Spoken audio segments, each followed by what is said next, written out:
Kita lihat ternyata ketika orang itu mendapatkan makanan lalu berubah. Jadi yang dimakan itu ternyata memberi pengaruh.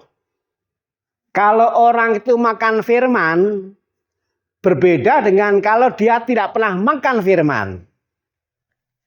Firman itu kalau dimakan, kalau dimasukkan di dalam pikiran, dalam hati kita, itu berpengaruh. Lalu kemudian kalau kita perhatikan, semua sendoknya panjang. Maka harus pinter bagaimana caranya supaya bisa makan. Karena sendoknya itu panjang, maka satu sama lain harus saling nyuapi. Satu sama lain harus saling membantu supaya satu sama lain bisa makan.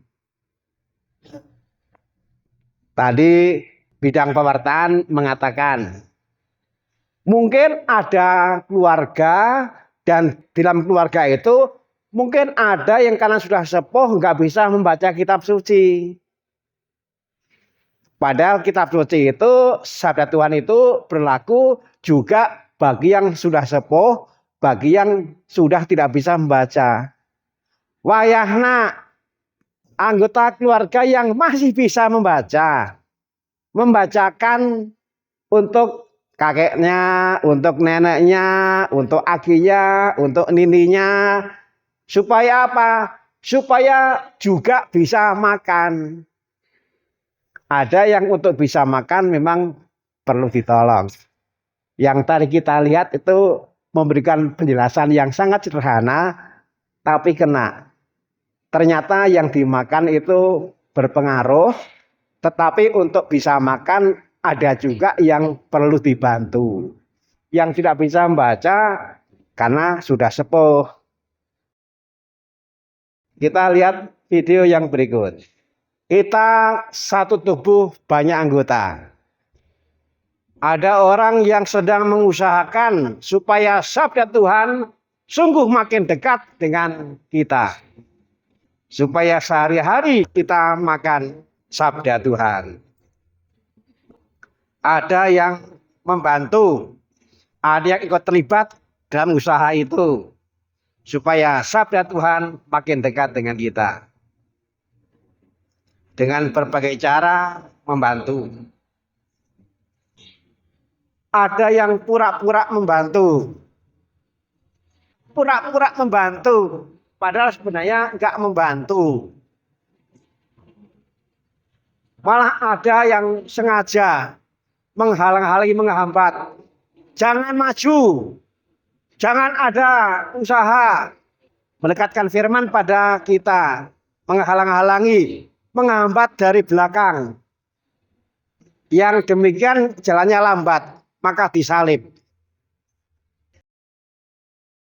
Ini semua mendukung usaha supaya firman makin dekat. Ini yang pengacau pergi, kamu menghambat.